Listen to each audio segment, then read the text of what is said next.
जय श्री चक्रधरा स्वामी चक्रधरा जय श्री चक्रधरा स्वामी चक्रधरा ज्ञानदेवुनी उतारिसी तू ज्ञानदेवुनी उतारिसी तू सकळ जीवांचा हितकारक तू सकळ जीवांचा हितकारक तू देवा परमेश्वरा स्वामी चक्रधरा जय श्री चक्रधरा स्वामी चक्रधरा लीळांचे चिंतन घडावे लीळांचे चिंतन घडावे जीवन मुचे पावन व्हावे जीवन मुचे पावन व्हावे पुलकित वाविदरा स्वामी चक्रधरा जय श्री चक्रधरा स्वामी चक्रधरा स्वामी चक्रधरा दंडवत प्रणाम. श्री गोपाल कृष्ण महाराज की जय. त्वमेव माता च पिता त्वमेव त्वमेव बन्धुश्च सखा त्वमेव त्वमेव विद्या द्रविणं त्वमेव त्वमेव सर्वं मम देव देव त्वमेव सर्वं मम देव देव. श्री गोपाल कृष्ण महाराज, श्री दत्तात्रेय महाराज, श्री चक्रपाणी महाराज, श्री गोविंद प्रभु महाराज, भगवान श्री चक्रधर स्वामी की जय हो.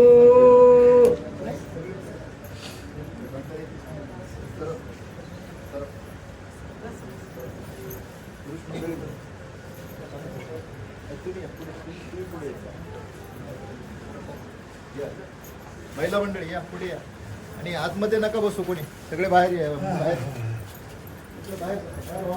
श्री पंचकृष्ण सेवा मंडळ यांनी हा जो उपक्रम राबविण्याला प्रारंभ केलेला आहे तो कळसाला जावो एवढी श्री चक्रधर चरणी नम्र प्रार्थना करून कालच्या विषयाच्या पुढे आपल्याला नामस्मरणाला उपयुक्त असणाऱ्या ज्या लीळा आहेत त्या लीळा संबंधित जे गुण आहेत श्री चक्रधर स्वामींच्या ठिकाणी श्री चक्रधर स्वामींच्या हस्ते आपल्याला लीळेचं स्मरण करायचं आहे. त्याकरता आज आपण ज्याप्रमाणे श्री दत्तात्रेय प्रभूंची विलक्षणता आपण पाहिली, किती 11 किंवा 12 प्रकारे ठेवलं का कोणी ध्यानात? कोणी ध्यानात ठेवली का? टिपण करायला पाहिजे, टिपण करा. श्री दत्तात्रेय प्रभूंची 11 किंवा 12 प्रकारे विलक्षणता आहे. चतुर्युगी अवतार आहे आणि तर सजातीय आमच्या गोसाव्यांची श्री चक्रधर स्वामींची देखील कितीतरी प्रकारे विलक्षणता आहे. त्यात प्रामुख्याने 7 प्रकारची विलक्षणता आपल्या स्मरणाला उपयोगी पडते.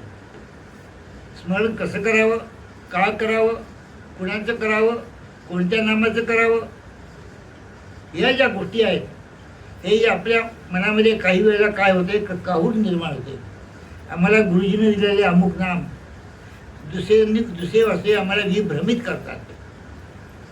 या नामाचं स्मरण नको, त्या नामाचं स्मरण नको, असं करा तसं करा, नाही का.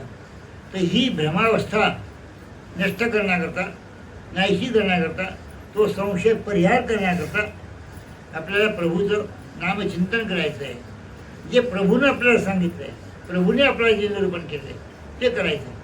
पण तत्पूर्वी ज्या प्रभूंनी, ज्या श्री चक्रधर स्वामींनी आम्हाला हे सांगितलं आहे त्यांची विलक्षणता देखील आपल्याला समजली पाहिजे ना. कोणती विलक्षणता आहे? जशी श्री दत्तात्रय प्रभूची 12 प्रकारे विलक्षणता आहे, श्री दत्तात्रय प्रभूची 12 प्रकारे विलक्षणता आहे, तशी आमच्या श्री चक्रधर स्वामींची देखील अनंत प्रकारे विलक्षणता आहे. पण त्यात प्रामुख्याने 7 प्रकारची विलक्षणता आपण डोळ्यापुढे घेतलेली आहे आणि तिचं थोडंसं विवरण आपण करू, तर आपल्या स्मरणाला ती उपयुक्त ठरणार आहे. आपल्या स्मरणाला उपयुक्त ठरण्याकरता आमच्या स्वामींची जी वास्तविक 7 प्रकारची विलक्षणता आहे ती आम्हाला तिची माहिती, तिचं वैशिष्ट्य आम्हाला समजलं पाहिजे, नाही का. म्हणून सर्वज्ञ श्री चक्रधर, आता श्री दत्तात्रय प्रभूची कदाचित कुणाच्या मनामध्ये अशी शंका येईल, श्री दत्तात्रय प्रभूची 11-12 प्रकारे विलक्षणता आणि आमचे गोसावी, आमचे साधनदाते, जे आमचा उद्धार करणारे आहेत त्यांची फक्त 7 प्रकारे विलक्षणता. 7 प्रकारे विलक्षणता का? नाही, अनंत प्रकारे विलक्षणता आहे. पण त्यात आमच्या पक्षकाराने फक्त प्रामुख्याने 7 प्रकारची विलक्षणता डोळ्यापुढे घेतलेली आहे, जी श्री दत्तात्रय प्रभूच्या ठिकाणी देखील नाही, इव्हन श्री कृष्ण चक्रवर्तीच्या ठिकाणी देखील नाही. अशी विलक्षणता, असं वैशिष्ट्य, अशी विशेषता आमच्या श्री चक्रधरांच्या ठिकाणी आहे. 7 प्रकार कोणते? डोळ्यापुढे घ्या. कदाचित टिप्पण केलं तरी चालेल. अहो लक्षात राहत नाही काही गोष्टी, आमच्या देखील लक्षात राहत नाही, नाही का. ब्रह्मविद्या माऊली वास्तविक कर्पूरवत आहे. कापूर जसा जळल्यानंतर काही शिल्लक राहत नाही, तशी ब्रह्मविद्या माऊली जोपर्यंत आपण इथे बसलात ऐकत आहात किंवा मला जोपर्यंत माहीत आहे तोपर्यंत वास्तविक आपल्या ध्यानात राहते. नंतर ही कापुरासारखी उडून जाते, विसरून जातो मला. म्हणूनच वास्तविक आमच्या परंपरेमध्ये महानुभाव काय करतात, आमची जी परंपरा आहे, आपली जी परंपरा आहे, ती परंपरा 12 वर्षे जरी तुम्ही ब्रह्मविद्या घोटली तरी ती लवकर लक्षात येत नाही, असं आमच्या वास्तविक थोर ऋषीमुनींचं आम्हाला सांगणं आहे. आमचे थोर कल्लूरकर बाबाजी, आमचे वास्तविक अमरावतीचे कारंजीकर बाबाजी, आमचे भिडकर बाबाजी, कैवल्यवासी भिडकर बाबाजी, अशी थोर महापात्र होऊन गेले. कल्लूरकर बाबा शेवलीकर, मुरलीधर बाबा कारंजेकर आजपासून 4थे पहिले, आणि भिडकर बाबा वास्तविक ओंकार बाबा भिडकर आजपासून वास्तविक 3रे, त्याच्या अगोदरचे, आणि कल्लूरकर बाबा ही 3रे त्याच्या अगोदरचे. या थोर ऋषीमुनींनी आम्हाला तरुणपणामध्ये असं सांगितलं आहे की वास्तविक हे आठवण्याकरता तुम्हाला वास्तविक खूप कष्ट करायला लागते. नुसतं ऐकल्यानंतर आपल्याला वास्तविक ते अवगत होत नाही. त्याकरता मी आणखी तुम्हाला एक प्रमाणे सूचना देतो आमच्या हांडे साहेबांना. जसा हा प्रकार तुम्ही राबवता तसं काही वेळेला काय करा, पोथीचाही प्रकार राबवा. पोथीमध्ये जास्त सविस्तर आपल्याला कळते. 10 दिवसाची पोथी ठेवा किंवा एक अस्थिपर प्रकरण ठेवा, उद्धरण प्रकरण ठेवा, आणखी अशी कोणती जी प्रकरणे असतील एक प्रकरणावर वास्तविक निरूपण करण्याची विनंती कोणत्याही वास्तविक साधनवंताला करा. आणि हाही प्रकार वास्तविक तुम्ही राबवण्याचा प्रयत्न करून पहा, प्रतिसाद मिळेल. कारण आज वास्तविक जिज्ञासूंची वास्तविक कमतरता नाही. आज मी असं म्हणतो, काही लोक काय म्हणतात की आजकाल जिज्ञासू कमी नाही, आजकाल वास्तविक जिज्ञासू खूप झाले. प्रत्येकाला वाटते मला वास्तविक माझा श्री चक्रधर कळला पाहिजे, माझ्या श्री चक्रधराची उठल्या बसण्याचे टाइम मला समजले पाहिजे, माझ्या श्री चक्रधरांनी वास्तविक जीवनधरणाचा वास्तविक व्यापार स्वीकारलेला आहे त्याबद्दल मला माहिती मिळाली पाहिजे. जी वास्तविक 7 विशेषणे आमच्या श्री चक्रधरांनी स्वीकारलेली आहेत त्यांचं वास्तविक गाभा आम्हाला कळला पाहिजे. याकरता प्रत्येक साधक, वासनिक, नामधारक, अनुसरला हे सर्व आसुसले ग्रहण करण्याकरता अस्पृश्य आहे अशी मला खूप प्रतीती आहे. कोटमगावमध्ये वास्तविक जेव्हा महाकाची पोथी झाली त्यावेळेला मला असं एखादी माझ्या निदर्शनाला आलं, अहो साधा साधा माणूस इथे प्रश्न विचारत होता, बाबा हे कसं, बाबा ते कसं, बाबा ते कसं. आणि मोठमोठे वास्तविक ज्ञानी लोक तर प्रश्न विचारतच होते, पण त्यांच्यापेक्षाही वास्तविक असे कमी वासनिक नामदार ते देखील प्रश्न विचारायचे. याचाच अर्थ असा की ब्रह्मविद्या ही अशी काय होऊ लागलेली प्रसारित पावत चाललेली आहे. पूर्वीच्या काळी वास्तविक ब्रह्मविद्या ही वास्तविक संकोचते पावली होती. कशी की नेमकीच वास्तविक काही काही ठिकाणीच मस्त ती पोथी होत असेल. पण आजकाल वास्तविक सर्वांना वास्तविक पोथी माहीत झाली पाहिजे. संसर्ग प्रकरण मला समजलं पाहिजे, अष्टीपरी प्रकरण मला समजलं पाहिजे, आचारस्थळ मला समजलं पाहिजे. हे सर्व अहो यावर प्रवचन करणं वेगळं. अनुभव झालं या भाऊ अष्टीपरी प्रकरणावर प्रवचन करणं वेगळं, नामस्मरणावर प्रवचन करणं वेगळं आणि नामस्मरणाची पोथी ऐकणं वेगळं, अष्टीपरीची पोथी ऐकणं वेगळं, उद्धरणाची पोथी ऐकणं वेगळं. जी परंपरा आम्हाला वास्तविक नागदेवाचार्यापासून बाईदेव भासापासून भास्कर भट्टापासून केशव भासापासून एकदम गुरुदेव भासापर्यंत चालू झालेली जी परंपरा आहे ती परंपरा आजपर्यंत आमच्या वाडवडिलांनी आमच्या ऋषीमुनींनी धरून ठेवलेली आहे. उदाहरणार्थ वास्तविक आमचे शिवलीकर बाबा आहे, जालन्याचे शिवलीकर बाबा आहे, त्यांच्यापासून आज वास्तविक आताही जे शिवलीकर म्हणतायत किंवा तुम्ही आम्ही ज्यांनी त्या बाबांची पोथी ऐकली त्या सर्वांनी वास्तविक ती परंपरा राखून ठेवली. परंपरेचे दोन भेद, एक मौखिक परंपरा, एक लिखित परंपरा. आता मौखिक परंपरा वास्तविक महत्त्वाची आहे. मौखिक परंपरा वास्तविक समजून घेणं आणि ती परंपरा वास्तविक हृदयगम्य करून घेणं फार मोठे कष्ट करायला होतात. आणि त्याच करता आमचे बाबा लोक काय सांगतात की बाबा तुम्हाला 12 वर्ष तुम्ही कष्ट करायला तेव्हा कुठे तुम्हाला ब्रह्मविद्या कळेल. प्रवचनाने ब्रह्मविद्या कळते नाही कळत असं नाही, अवश्य कळते. जसं पाणी असते नदीमध्ये पृष्ठभागावर नदीचा जो पृष्ठभाग आहे, पाण्याचा जो पृष्ठभाग आहे त्यावर तरंगणं वेगळं, त्यावर पोहणारा माणूस त्यावर वरच्या उतरतो जो आपल्याला दिसतो, पोहताना आपल्याला दिसतो म्हणजे नदीच्या पृष्ठभागावर पोहताना आपल्याला दिसतो त्यावर तरंगणं वेगळं. पण आतमध्ये बुडी घेऊन मग पोहणं तुम्हाला न दिसलं ते तरंगणं वेगळं. आपल्याला डीपमध्ये जाण्याकरता तुम्हाला टीका भाग ऐकावा लागेल, पोथी ऐकावी लागेल. हे पक्क धरा ठेवा. आजच पोथीला वाचन मी म्हणत नाही, उद्याच पोथीला वाचन मी म्हणत नाही, पुढच्या वर्षी पोथीला वाचन मी म्हणत नाही. पण आमच्यामध्ये पोथी सांगणारे खूप आहे. आमचे कुरकुटवाडीचे बाबा आहे, राहेरकर बाबाजी आहे, वांबुरीचे मामाजी आहेत, आणखी पुष्कळ लोक आहेत, पुष्कळसा पोथी सांगणारे आहेत. पण मी आता सांगितलं तुम्हाला प्रवचन पृष्ठभागावर तरंगणे आणि आतमध्ये बुडी घेऊन खोल बुडी घेऊन डीपमध्ये जाणं याला काय म्हणतात टीका माग. तो टीका माग त्या शंकाप्रयोग ती जी वास्तविक जी मौखिक परंपरा आहे त्या मौखिक परंपरेने आलेला तो भाग आहे, तो लिखित नाही. काही लोकांनी आम्ही आमच्यासारख्या दुष्ट लोकांनी काय केले, आम्ही चोरून ती वास्तविक लिखाण करून ठेवले आणि म्हणून ते आम्ही तुम्हाला सांगू शकतो. आम्ही जर अशा पद्धतीने त्या अधिकरणाची आज्ञा न घेता आम्ही वास्तविक ते लिखाण करून ठेवलं. पण त्यांनी आम्हाला आज्ञा दिली आहे तुम्ही लिखाण करा म्हणून, कारण त्यांनी लिहून पाठ केलं नाही. त्यांचं सगळं मुखोद्गत होतं. परंपरेने शिवलीकर बाबाला मुखोद्गत सांगितलं तेच ह्या शिवलीकर बाबाला आलं, कारंकर बाबाने मुखोद्गत सांगितलं तेच यांच्याकडे आलं. अशा पद्धती. पण आम्ही काय केलं, आम्ही वास्तविक हीन अधिकाराचे पुरुष आहोत. ते थोर अधिकाराचे पुरुष होते, एक धना ठेवायची होतं, ते थोर अधिकाराचे पुरुष होते म्हणून त्यांच्या वास्तविक केव्हाही वास्तविक त्यांना निर्णय विचारा ते सांगत असत. आज आम्हाला जर केव्हाही जर निर्णय विचारला लवकर सांगता येणार नाही. हा त्यांचा आणि आपला खूप मोठा भेद आहे. ते थोर अधिकारीचे पुरुष, आपण कमी अधिकारी पुरुष. आपल्याकरता मग काय पाहिजे, मौखिक परंपरेत आपण वास्तविक प्रवीण होऊ शकत नाही. आणि मौखिक परंपरा एखादी प्रवाहित करून ती तुम्ही वास्तविक हृदयगम्य करण्याकरता तुम्हाला वेळ नाही. आज वास्तविक तुम्हाला 8 तास 10 तास तुम्हाला ड्युटी करावी लागते आणि तेव्हा कुठे तुम्हाला वास्तविक थोडाफार अवसर मिळतोय, वेळ मिळते. आणि मौखिक परंपरा त्यालाच साधते, ज्याने ब्रह्मविद्येला पूर्ण जन्म दिलेला आहे. दुसरा त्याचा कोणत्याही प्रकारचा विषय नाही, संसार नाही, मुलं बाळं नाही, पैसा कमावणे नाही, काहीच नाही, फक्त ब्रह्मविद्या. पोथी येते पोथी, हेच त्यांचं वास्तविक धोरण होतं. म्हणून काही केव्हाही वास्तविक कोणत्या वेळेला वास्तविक निर्णय सांगत असतात. आमच्याकडून निर्णय सांगणे होत नाही, कारण आम्ही मौखिक परंपरा हृदयगम्य केली नाही.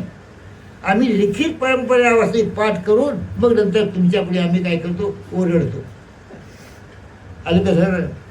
तुम्हाला बाबांनी हा विषय का काढला? हेही समजलं पाहिजे आपल्याला, हेही आपल्याला समजलं पाहिजे. म्हणून श्री दत्तात्रय प्रभूची जी विलक्षणता आहे ती चतुर्गी असल्यामुळे वास्तविक 12 प्रकारची विलक्षणता आहे. 11, 12, 13 प्रकारची विलक्षणता काळापर्यंत सांगितली. आता श्री चक्रधर स्वामी हे वास्तविक श्री दत्तात्रय प्रभूपेक्षा श्रेष्ठ आहे, हे ध्यानात ठेवा. कोणत्या दृष्टीने श्रेष्ठ आहेत? त्यांची जशी 12 प्रकारची विलक्षणता तशी आमच्या देवाची किती आहे? 7 प्रकारची विलक्षणता आहे. कारण कलियुगातलं दैवत आहे. तुमचा आमचा उद्धार करणारं खरं दैवत कोणतं आहे? हे आहे श्री दत्तात्रय प्रभू. हे कसे आहेत? मार्गदर्शक आहेत, मार्ग दाखवणारे आहेत. श्री दत्तात्रय प्रभूच्या नामाचं स्मरण करणं देखील फार श्रेष्ठ प्रतीक आहे. हे फक्त ध्यानात ठेवा. आणि काहीमध्ये अशी एक प्रथा आहे, असं म्हणतात की श्री दत्तात्रय प्रभूच्या नामाचं स्मरण करण्यापेक्षा 5व्याच नामाचं स्मरण करावं. अगदी खरी गोष्ट आहे. 5व्याच नामाचं स्मरण केलं पाहिजे. कारण तो कसा आहे? जो धरण वेशनी अवतार आहे. आम्हाला वास्तविक कैवल्यप्राप्ती कोण करून देणार आहे? दत्तात्रय प्रभू करून देणार की श्री चक्रधर स्वामी करून देणार? श्री चक्रधर स्वामी करून देणार. म्हणून श्री चक्रधर स्वामींच्या नामाचं स्मरण अहर्निश केलं पाहिजे, सदैव केलं पाहिजे. म्हणजे निशितही केलं पाहिजे. आणि आमच्या मग दत्तात्रय प्रभूच्या स्मरणाची आवृत्ती होते ना, ही आवृत्ती म्हणजे कमी न्यूनता होते. मग तसं नाही तर श्री दत्तात्रय प्रभूच्या नामाचं स्मरण का करायचं? ते वास्तविक आमच्या मार्गाला मूळ आहे. आज वास्तविक एखादं संकट जर आमच्यावर झालं, आम्हाला काही गोष्टी जर समजल्या नाही, श्री चक्रधरांनी आम्हाला काही काही निर्णय असे सांगितले, काही काही गोष्टी सांगितल्या, त्या गोष्टी आमच्या स्मरणात जर राहिल्या नाही तर तुम्ही वास्तविक जाज्वल्य मूर्ती असलेल्या श्री दत्तात्रय प्रभूची प्रार्थना करा. तुम्हाला निश्चित ते काय होईल, तुम्हाला त्याचं उत्तर ते देतील. माझं म्हणणं समजलं का? माझं म्हणणं समजून घ्या. म्हणजे श्री दत्तात्रय प्रभू हे एका दृष्टीने पाहिलं तर सर्वश्रेष्ठ आहेत, आणि एका दृष्टीने पाहिलं तर वास्तविक फार मार्गदर्शक आहे. पण आज आम्हाला जी वास्तविक शंका वास्तविक निर्माण होतात, संशय निर्माण होतात. या संशयाच्या निरसनार्थ एखादं अधिकरण शोधावं लागतो, नाही का? मग तो अधिकरण आम्हाला यथार्थ सांगतो की अयथार्थ निरूपण करतो, हे वास्तविक आपल्याला समजेल का? नाही समजणार. मी तुम्हाला यथार्थ बोलतोय, सत्य सांगतोय की असत्य सांगतोय, हे तुम्ही समजू शकाल का? तुम्ही फक्त माझ्यावर विश्वास ठेवाल. विश्वास ठेवून तुम्हाला समजेल की बाबा जे सांगतात ते सत्य आहे. पण हे कितपत सत्य आहे? म्हणून त्याकरता वास्तविक श्री दत्तात्रय प्रभूची प्रार्थना करा. मनात सारासार विचार करून श्री दत्तात्रय प्रभूची प्रार्थना करा. श्री दत्तात्रय प्रभू निश्चित मार्गदर्शन करतील. आणि श्री चक्रधर स्वामीपेक्षा श्री दत्तात्रय प्रभू लवकर मार्गदर्शन करतील. चतुर्युगी अवतार आहे, कलियुगामध्ये देखील तो आहे, नाही असं नाही. श्री दत्तात्रय प्रभूच्या नामस्मरण करणं हे वास्तविक अनाठाई नाही, योग्य असं आहे. ही जशी विलक्षणता श्री दत्तात्रय प्रभू श्री दत्तात्रय प्रभूची विलक्षणता, तशी आमच्या श्री चक्रधरांची विलक्षणता असतात. या विषयाकडे आपण आता बोलू. श्री चक्रधर स्वामी हे आमचे खरे उद्धारक आहेत. ते आमचे आईबाप आहेत. त्यांनी आम्हाला वास्तविक देव दाखवला. आणि सांगितलं की मी तुमचा वास्तविक खरा उद्धारक आहे. तर अशी जी विशेषता आहे ती 7 प्रकारची विशेषता आहे. 7 प्रकारामध्ये पहिला प्रकार आहे दैवीचा घवघवाट. दुसरा प्रकार आहे कृपेचे बाहुल्य. तिसरा प्रकार आहे ईशाळुत्वाचा स्वीकार. चौथा प्रकार आहे जीवोद्धरणाचे व्यसन. 5वा प्रकार आहे हे हो जाणे पर जाऊ नेणे. 6वा प्रकार आहे अयोग्या ते योग्य करती, योग्यासी परमेश्वर ज्ञान देती. 7वा प्रकार आहे पहिलं ब्रह्मांडी वेद. ही 7 प्रकारची विलक्षणता आमच्या श्री दत्तात्रय प्रभूच्या ठिकाणी देखील नाही.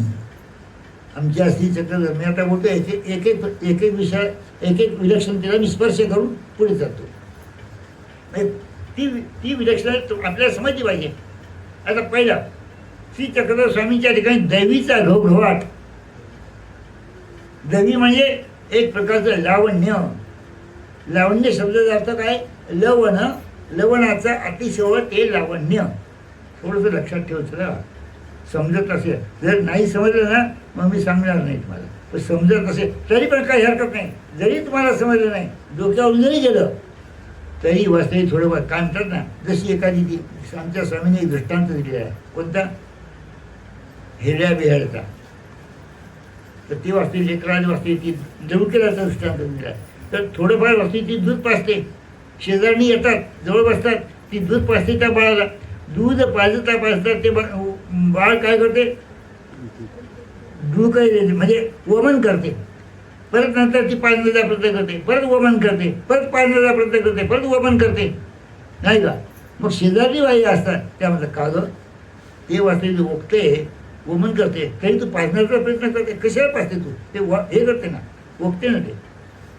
तर ती माय काय म्हणते, जरी वास्तविक ते डुलकत असेल पण थोडे तरी आत लिहिते, थोडे तरी आत लिहिते. जरी ते दूध पाजलं आणि त्या बालकाने वास्तविक त्याचं वमन केलं तरी त्या दुधाचा वास्तविक थोडासा स्पर्श आपल्या त्याच्या आतड्याला होईल. तेवढ्यात त्याला काय होईल? उपयोग होईल. तसं तुम्हाला नाही समजलं, जरी डोक्यावरून जात असेल तरी पण थोडाफार फायदा होईल. कोणता फायदा होईल? कर्मनाश होईल. कर्मनाश होईल, योग्यता होईल, ऐकल्याची योग्यता होईल, ब्रह्मज्ञ ऐकल्याची योग्यता, साधन योग्यता होईल, कर्माचा नाश होईल. आणखी यापुढे आणखी जास्तीत जास्त थोडीशी त्याची काय होईल? वेली वाढेल, प्रसव वाढेल, जी इष्ट गोष्टीचा प्रसव वाढेल.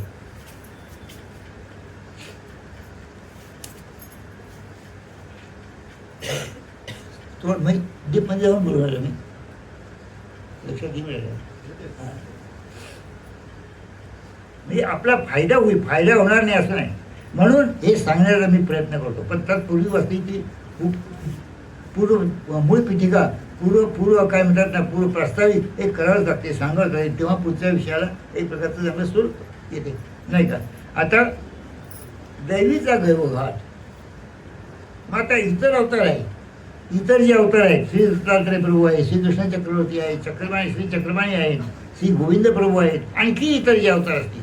या सृष्टीमध्ये अनंत अवतार आहेत, या ब्रह्मांडामध्ये अनंत अवतार आहेत, एकच अवतार नाही, असे अनंत अवतार आहेत. मग त्या सर्वापेक्षा दैवीचा घोघाट कुठे होता? फक्त श्री चक्रधरांच्या ठिकाणी. दैवी म्हणजे एक प्रकारचं लावण्य. लावण्य म्हणजे अतिसुंदरता, की जी सुंदरता पायाच्या नखाकडे पाहिल्यानंतर दुसऱ्या अवयवाकडे पाहण्याची इच्छा होत नसेल, डोळे जात नसत, डोळे तिथंच स्थिरावत असत. पायाचा अंगठा जर पाहिला, डोळे तिथंच स्थिरावायचे, तिथंच डोळ्या वाचते, तिथे आसुसले राहायचे, डोळ्याने वाचते, तिथून ती जागा सोडून जावी वाटत नसेल. इतर अवयवाकडे जाण्याचं लक्ष राहत नाही त्याला. याला म्हणतात दैवीचा घवघवाट. असा दैवी म्हणजे वास्तविक काय, अशी ती हे लावण्य. आणि हे लावण्य वास्तविक आमची अशी चक्रधरांच्या ठिकाणी. हे लावण्य इतकं होतं की अपार मस्तक होतं. संपूर्ण श्रीमूर्ती वास्तविक लावण्याने ओथंबलेली होती. नुसतं श्री जरी यतिमुनीचा वेश होता. पण आणखी दुसरी गोष्ट सांगतो तुम्हाला, श्रीकृष्ण चक्रवर्तीचा राजवेश होता, राज्यवेश. हे रत्नाजी मुकुट अमुक तमुक सर्व सगळं राजाचा वेश होता. सुंदरता तर होतीच, पण त्यावर आणखी राज्यावेश असल्यामुळे जास्तीत जास्त त्या सुंदरतेला काय आला? बहर आला, जास्तीत जास्त बहर आला. आणि आमचे श्री चक्रधर स्वामी यतिमुनीचा वेश, तुमच्या आमच्या गत्ता धरलेला यतिमुनीचा वेश. यती म्हणजे यत्न करणारा, मुनी म्हणजे मौन धारण करणारा. यतिमुनीचा वेश म्हणजे श्री चक्रधर स्वामी स्वतः तर प्रयत्नवादी होतेच होते, पण तुम्हा आम्हाला जी शिकवण दिली ते प्रयत्नाची दिली. कराल तर होईल की का? जर तुम्ही कराल तर होईल. जसे जसे तुम्ही वाटते पुरुष प्रयत्ने दैवाचे साह्य. तुम्ही जर असे प्रयत्न करत असाल, ईश्वर प्राप्ती करता आवश्यक असणाऱ्या ज्या बाबी आहेत, जी अस्थिपरी वास्तविक आम्हाला श्री चक्रधर स्वामींनी विहिली, तिचं जर तुम्ही आचरण करत असाल तर होईल, निश्चित होईल. कराल तर होईल की का? यात प्रयत्नवाद इतर संप्रदायापेक्षाही आमचा प्रयत्नवाद हा श्रेष्ठ आहे. लोक म्हणतात महानुभाव नुसते ऐक्य आहे, महानुभाव ऐक्य आहे, काही करत नाही. आणि ऑफिसला जाणारे लोक काय करतात, मोठमोठे वास्तविक मंत्री समिती काय करतात, मोठमोठे वास्तविक जे व्यापारी काय करतात, शारीरिक कष्ट करण्याचे 3 प्रकार. शारीरिक कष्ट करणे, वाचिक कष्ट करणे आणि मानसिक कष्ट करणे. शारीरिक कष्ट करणे म्हणजे वास्तविक जे कामदार, आमदार, अमुक तमुक हे त्याला हाताने काम करावं लागतं. आणि वाचिक कष्ट करणे शिक्षक वगैरे किंवा आणखी कोणी जे अध्यापक जे असतील, आणखी कोणी कोणाला वास्तविक निरूपण करणारे असतील. आणि मानसिक कष्ट करणे म्हणजे मनाने वास्तविक चिंतन करणे, मनाने कष्ट. कशाकरता कष्ट करायचे, हे जे त्रिविध प्रकारचे कष्ट आहे, माझं बोलणं समजतं सगळ्यांना. हे जे त्रिविध प्रकारचे जे कष्ट आहे, शारीरिक मानसिक वाचिक, हे त्रिविध प्रकारचं कष्ट कशा करता आहे. आपण जन्माला कशा करता आलो, पैसा कमवण्याकरता, मुले बाळे वाढविण्याकरता, संपत्ती वाढविण्याकरता, मोठमोठे माल घेण्याकरता, कशा करता जन्माला आलो. केवळ ईश्वर प्राप्ती हे आपलं ध्येय आहे. ईश्वराने वास्तविक आपल्याला आनंद द्यावा आणि त्याकरता आपण प्रयत्न करावा, यासाठी आपला जन्म आहे. याच्यापैकी दुसरा जन्म नाही. काही लोकांनी मला मागे असा प्रश्न करतात ते लोक, बाबा सगळे जर अनुसरले, सगळे जर संन्यासी झाले तर जग कसं चालावं. बरं, मी आता तुमची वाटच पाहत होतो. हो, महत्त्वाचे विषय जाऊन राहिले. मी म्हटलं आमचे वास्तविक भुयाचा का नाही येऊन राहिले. महत्त्वाचा विषय पाल. याच्या अगोदर बरं मला ती वाटते बरंच चांगले झाले. काय म्हणतो मी,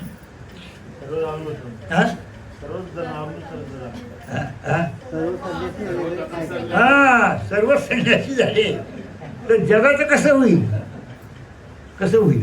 आणि काळजी कशाला करतो बाबा तू ही. म्हणून एका कवीने म्हटलेलं आहे, जगाची फिकीर कोणाला, जयाने निर्मिले त्याला. आमच्या विदर्भातला एक कवी आहे, मला पुढे काही समजलं आठवत नाही, पण ही ह्या ओळी महत्त्वाची आहे. जगाची फिकीर कोणाला, जयाने निर्मिले त्याला. ज्याने हे जग निर्माण केलं, ज्याने हे वास्तविक ही सृष्टी वास्तविक पैदा केली, सृष्टीची निर्मिती केली आणि तुम्हा आम्हाला या सृष्टीमध्ये आणलं, त्याला सगळी फिकीर आहे, पण काळजी आहे. फिकीर म्हणजे काळजी, त्याला चिंता आहे, त्याला काळजी. तुम्ही काय चिंता करता की जगाचं कसं होईल, जगाचं कसं होईल. आपण कशाला चिंता करायची, ते लेकरवांची चिंता कशाला करायची, कशाला चिंता करायची. सगळेजण अनुसरा, काय होते पहा, चमत्कार पहा, बरं करून पहा प्रयत्न, एकदम जायचं वाचलं संन्यास घ्यायचा. काहीच राहत नाही, कुणा वाचून कणा वाचून काहीच राहत नाही. माझं मुलीचं लग्न व्हायचे, आमकं व्हायचं, हां काहीच राहत नाही. म्हणण्याचा मुद्दा असू द्या. तर हे वास्तविक अशा तऱ्हेची जी एक असे काही प्रश्न उद्भवतात. काही लोक म्हणतात संन्यासच कशाला घ्यावं लागतं, आमकं कशाला घ्यावं लागतं. आणि त्याच करता वास्तविक आमचा जन्म आहे. आपला जन्म वास्तविक ईश्वर प्राप्तीकडे जाणे. ईश्वर प्राप्ती करता आवश्यक असणारा जो प्रयत्न आहे, तो प्रयत्न करण्याकरता देवानं वास्तविक आपल्या निर्माण इथे अव्यक्त परमेश्वराने सृष्टीची रचना केली. आणि ह्या सृष्टीमध्ये तुम्हा आम्हाला वास्तविक येथे मनुष्य देह द्या. मनुष्य देह देण्याचा हेतूच असा आहे की वास्तविक ह्या मनुष्याने वास्तविक स्वतःचा अंतर्गामी विचार करून, आपल्या आत्म्याचा विचार करून त्याने काय करावं, व्यवस्थित वास्तविक परमेश्वर जो परमात्मा आहे त्या परमात्म्याच्या दिशेने वाटचाल करण्याचा प्रयत्न करावा. आणि तो प्रयत्न करण्याकरताच हा संप्रदाय आहे. हा संप्रदाय तीच शिकवण देतो की बाबा रे, अंध बनू नकोस, आळशी बनू नकोस, तू वास्तविक जे परमेश्वराने सांगितलं ते कर. म्हणून परमेश्वराने ज्या ज्या गोष्टी सांगितल्या त्या आपण करायच्या. तर त्या करत असताना आपल्याला वास्तविक काही त्यांनी जे आदेश दिला आहे, तो आदेश आपल्याला त्या आदेशाचं पालन पण करायलाच पाहिजे. त्या आदेशाचं पालन पण करायला पाहिजे. मग त्या आदेशामध्ये मुख्य काय आहे, स्मरण. माम एकम शरण व्रज, मला एकट्याला दुसरं नाही. परमेश्वर काय म्हणतात, तू देवतांच्या फंदात पडू नको, जीवदेवतेच्या भक्तीच्या फंदात पडू नको, तू मला एकट्याला शरण. पाहणं काय गमत होते. सर्व धर्माने परित्याज्य माम एकम, सर्व धर्माने परित्याज्य मामेकम शरण व्रज, अहम तो असं पापे मोक्षीशिवाय मिळायची, तुला मोक्ष मिळाल्याशिवाय राहणार नाही, असं आश्वासन आपल्याला परमेश्वराने दिलं आहे. म्हणून आपण त्या मार्गाने जात आहोत. आता त्या मार्गाने जात असताना आपल्याला वास्तविक ज्याने आपल्याला हा मार्ग सांगितला त्या त्याचं वास्तविक आपल्याला काहीतरी समजलं पाहिजे ना. त्याचं नाव समजलं पाहिजे, त्याचं विहरण वर्तन समजलं पाहिजे, तिची स्थिमूर्ती कशी आहे हे समजलं पाहिजे. म्हणून अशा तऱ्हेने वास्तविक प्रत्येक त्याकरता एखादं अधिकरण आपल्याला पाहिजे. त्या अधिकरणाकडून आपण त्या गोष्टी ऐकून घेतल्या पाहिजे. म्हणून त्या ऐकून घेतात ना. मग आता लीलास्मरण चालू होतं. कालचं मला अशोक दादाचं लीलास्मरण आवडलं. कसं आवडलं? एकाग्र होण्याकरता हे करण्याकरता काय एकाग्रता पाहिजे. पण नासाला इकडे हे करा, हे काय म्हणतात ना, इकडे दृष्टी नाही, इकडे हे करा, हे आपल्याला नाही पाहिजे. ध्यानात ठेवा. हा जो योगाभ्यास आहे, योगाभ्यासाचं एक सूत्र आहे. आपल्याला सर्व शास्त्रीय पद्धतीतून, सर्व समजशास्त्रीय पद्धतीतून ह्या शास्त्राची अनुसरायचे. सर्व शास्त्रांचा परित्याग करून या शास्त्राला अनुसरा. हे जे शास्त्र आहे ब्रह्मविद्याशास्त्र, याचं अनुसरण करा. याचं अनुसरण करा. सगळी शास्त्रे या शास्त्राची मिळती, पण हे कवणाही न मिळे. ब्रह्मविद्ये सकळही विद्या अनुषंगिका. ब्रह्मविद्येत काय नाही, सर्वच आहे. सागरामध्ये सगळ्या नद्या येतात, पण नद्यामध्ये सागर नाही. म्हणून नद्यांचे प्रयोग आपण करू नये. आपण नद्यांचे प्रयोग करणं म्हणजे तिथंच राहणं आहे. आपल्याला सागराकडे जायचं आहे, सागराचं चिंतन करायचं आहे. सागराचं चिंतन करणं म्हणजेच परमेश्वराचं चिंतन करणं, परमेश्वराच्या लीळा डोळ्यापुढे आणणं. आणि त्या लीळा डोळ्यापुढे आणण्याकरता आपल्याला इथे ब्रह्मांडी आत्मा नेण्याची गरज नाही आहे. ब्रह्मांडी आत्मा कोण नेतो? योगाभ्यासी. जे योगी पुरुष असतात ते जातात. ते म्हणण्याचा म्हणतो तो विषय अलग आहे. पण मला एकच सुचवायचं आपल्याला, लीळा अवश्य, लीळांचे स्मरण अवश्य करा. पण त्यात काही काही ज्या बाबी आहेत ज्या अनुकूल नाही, ज्या वास्तविक ज्यांचं अनुकरण आपण करणं त्यात जे आहे ग्राह्य नाही, ते अनुकरण आपण करता कामा नये. ते अनुकरण करता करता एखाद्या वेळेला मनुष्य भरकटत जातो, हळूहळू भरकटत जातो. उदाहरणार्थ विषयांतर करत नाही मी, हळूहळू कसा भरकटत जातो? अहो, संग्रही विकल्प, जात्रे क्षेत्रात जावे न जावे. आता आपण काय करतो की वास्तविक मी माझ्या वास्तविक श्रीचक्राची भक्ती करतो, भिक्षा मागतो, आचरण करतो, विचरण करतो, आणखी काही काही साधू संतांची सेवा करतो.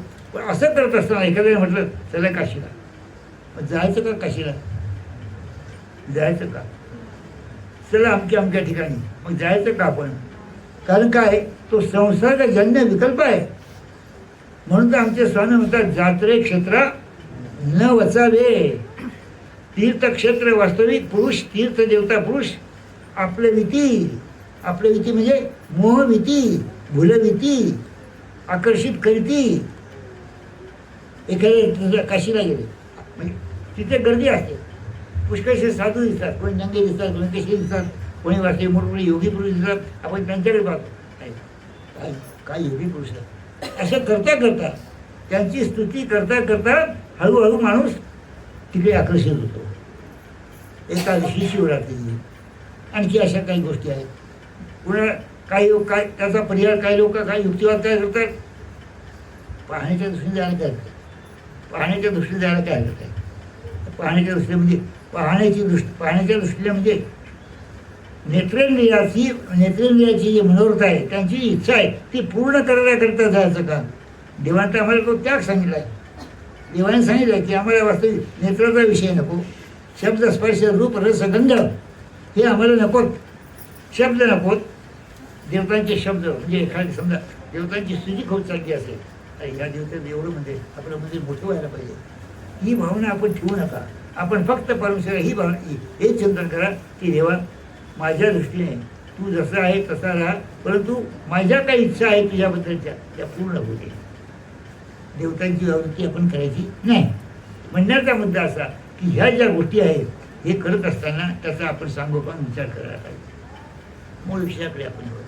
मग श्री चक्रधर स्वामीच्या ठिकाणी जो वास्तविक दैवीचा घवघवाट आहे, घवघवाट म्हणजे एक प्रकारचे जसं कापूर आहे, कापूर लावल्यानंतर त्याचा जो परिमळ असतो तो वास्तविक काही अंतरापर्यंत आपला वास येतो. त्याचा काही अंतरापर्यंत त्याची जेवढी सीमा असेल, कारण ते पंचमहाभूताचं कार्य आहे.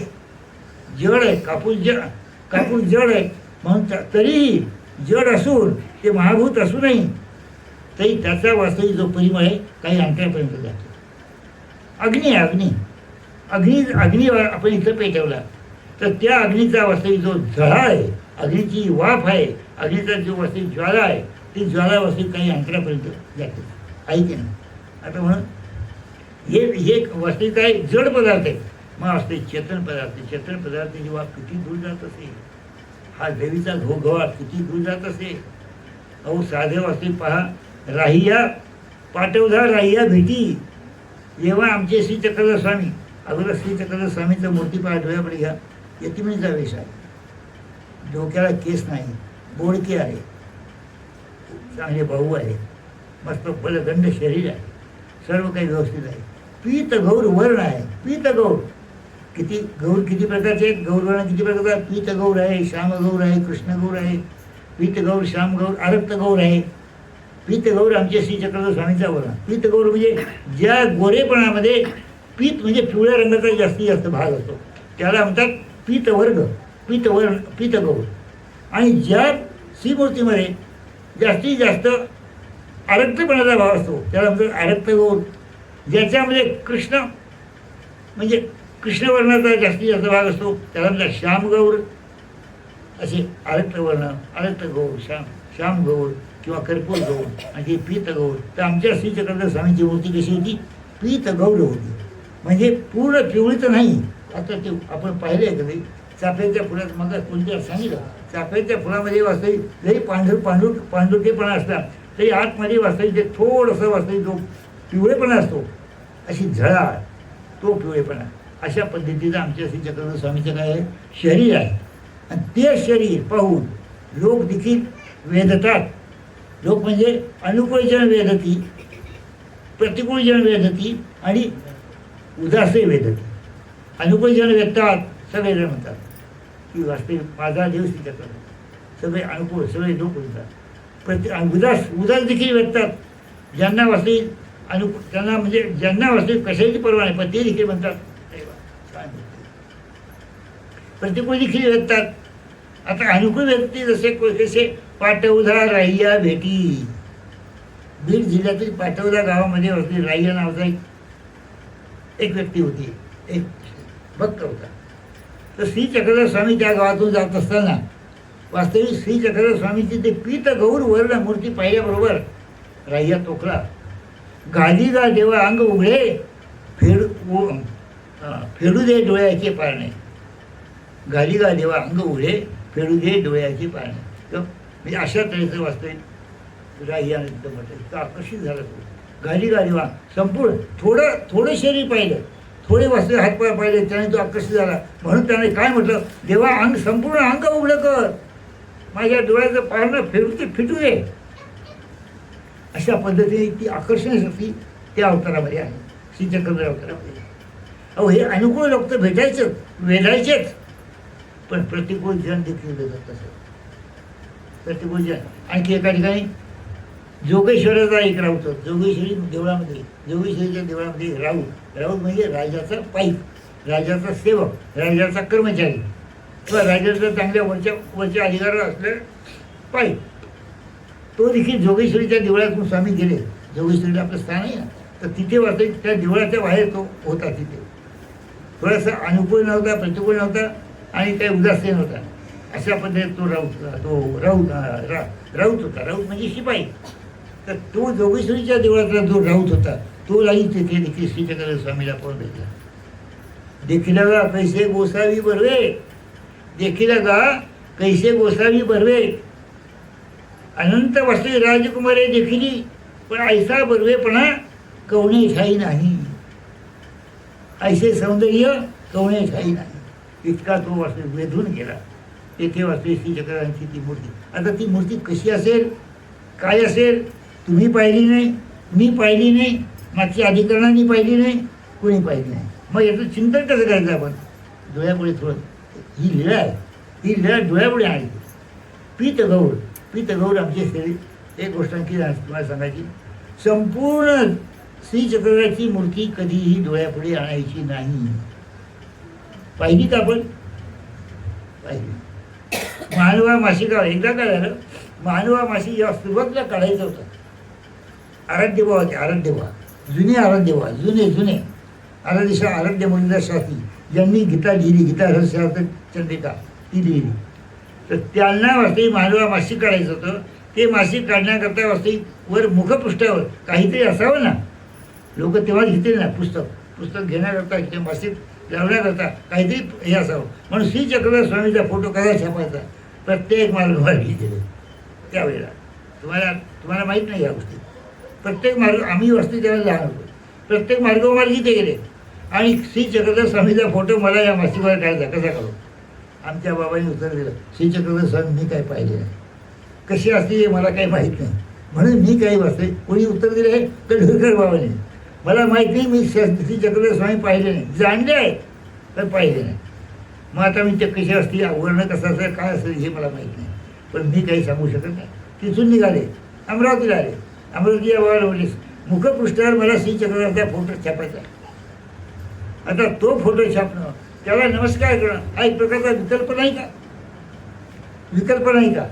आज वास्तविक आपण जे फोटो पाहतो ते फोटो वास्तविक म्हणजे श्रीकृष्ण आहेत का? ते फोटो म्हणजे श्री दत्तात्रय प्रभू आहेत का? श्री चक्रपाणी आहेत का? श्री रुद्रपूरचे गोविंदप्रभू बाबा आहेत का? आमचे गोसावी आहेत का? नाही. पण आम्हाला आठवण येण्याकरता त्याला नमस्कार करण्यापेक्षा आम्हाला आठवण येते त्याकरता त्या फोटोची काही वेळेला आवश्यकता देखील असते. पण इथे वास्तविक जेव्हा बाबांनी म्हटलं आमच्या की मी काय श्री चक्रधर स्वामी पाहिजे, मग यांनी वास्तविक चित्र काढून दिलं होतं कुणाकडून तरी आनंदीबाने कुणाकडून तरी ते चित्र काढून दिलं होतं. मग असं असलं का असेल का? मग आज जे महानुभाव मासिकावर जे चित्र आहे आता निरनिराळे वास्तविक श्री चक्रधर स्वामीचे फोटो येतात. पण पहिलं जे वास्तविक महानुभाव मासिकावर जे चित्र होतं धोतर नाही का, बारबंदी, केस असे अशा वर व्याघ्राची पिलं असे. मग व्याघ्राची पिलांची विळा जर आपण डोळ्यापुढे आणली त्यावेळेला वास्तविक श्री चक्रधर स्वामीच्या डोक्याला केस होते का? त्यावेळेला बाळबंदी होती का? त्यावेळेला वास्तविक धोतर होतं का? नाही. होतं का? नाही. म्हणून तो फोटो बाबाने सांगितलं आम्हाला पसंत नाही, तुम्हाला छापायचं असेल तुम्ही छापा आणि त्या फोटोची सगळी जबाबदारी गुणदोष तुम्हाला काय करायचं, आम्ही त्या गुणदोषाला पात्र होत नाही, आम्हाला ते फोटो काही स्वीकार नाही. एक तर श्री चक्रधर स्वामीचा फोटो नकोच, श्री कृष्ण चक्रवर्तीचा फोटो नकोच. पण जर लोकांच्या वास्तविक ज्या भावना आहेत त्या उद्दीपित करण्याकरता त्या भावनांना उचंबळीत करण्याकरता एका ईश्वर धर्माला वास्तविक प्रोत्साहन मिळण्याकरता असे फोटो असणं वावगं नाही बरं का. पण त्याचा अतिशयोक्ती त्याचा एखादी जास्त अतिशयोक्ती त्याची होता कामा नये की वास्तविक त्याला लोक जे करतील ते वास्तविक जे लोक वास्तविक अशा पद्धतीने नमस्कार करतील त्या सर्व दोषाला आपण कारणीभूत होऊ. ऐक नाही, चित्रकाराला ही प्रेमाची सूचना आहे, त्याने अशा पद्धतीने चित्र काढू नये नाही का. म्हणजे हे जे लावण्य आहे श्री चक्रधर स्वामीच्या ठिकाणी जे लावण्य आहे तर ते वास्तविक जोगी सुरीचा जो राऊत तो काय म्हणतो ऐशी अनंत वास्तविक अनंत राजकुमारी देखील पण ऐसे सौंदर्य कोणी ठाई नाही. म्हणून तो राजाचा पाईप होता म्हणून तो काय म्हणतो की वया घाली जाती रावळी आणि आबुल्या सांडोळी लेपुडे आबुल्या नेऊन घाली जाती माहेरी आणि सुखी असावे ऐसा पुरुषाचा संजय. तो राऊत म्हणतो. मला बोलणं समज आहे की तो जो राऊत आहे तो इतका वेधला इतका आकर्षित झाला असली चक्रधर स्वामीच्या मूर्तीकडे पाहून की त्यानं असं ठरवलं या वया म्हणजे वास्तविक राजदरबारीचे काही कागदपत्र होते त्याच्याकडे ते काम होतं. या वया नेऊन राहिली होती रावळी म्हणजे राजग्रहात, रावळी म्हणजे राजाच्या ताब्यात कराव्या आणि आबुल्या म्हणजे स्त्रियांना नेऊन घाली होती आपल्या माहेरी, स्त्रियांना माहेरी नेऊन घालावं आणि सुखी असावे आपण ऐशिया पुरुषाचा सण झाला. इतक्या पद्धतीचा वेध आमच्या देवाच्या ठिकाणी. इतकंच नव्हे अनुकूल तोषतात, अनुकूल वेधतात, प्रतिकूल आपले उदासही वेधतात. आता इतकंच नव्हे तर प्रतिकूल देखील वेधतात. त्याला उदाहरण कोणतं आठवते कोणाला?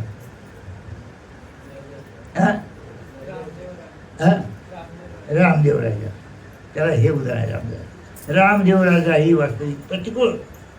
महदाश्रम, हेमाळपंडी, ब्रह्मशान हे सगळे प्रतिकूल होते. आमच्या श्री चक्रधरांच्या विषयी प्रतिकूल भावना होती यांची. प्रतिकूल भावना म्हणजे यांना एकदम महाराष्ट्रातून घालवावं अशा तऱ्हेची वस्ती त्यांची होती. आणि त्यांनी वास्तविक त्यांचा एक एक शब्द रामदेव राजा ऐकत असे.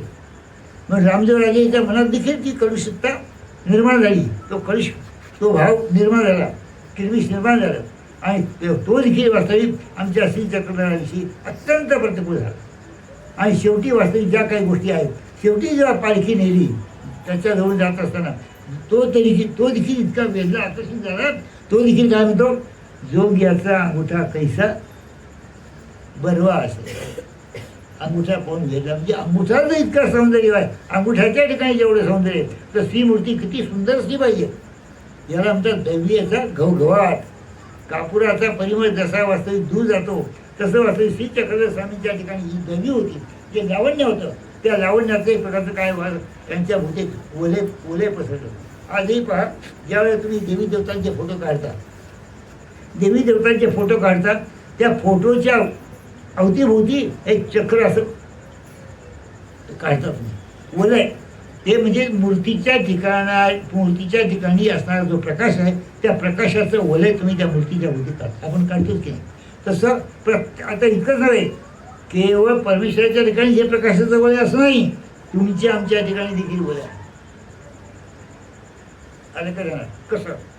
आता तुम्ही आहात कमी आहे, माझ्या ठिकाणी जर राजस तामस आणि सात्विक ह्या 3 गुणापैकी जर असे आणखी जास्तीत जास्त एखादा कोणताही गुण जास्त प्रमाणात असेल, जर ह्या 3 गुणामध्ये जर रजगुण माझ्यामध्ये जर जास्त असेल तर त्याचं ओले माझ्या भोवती आहे, अदृश्य ओले असतात.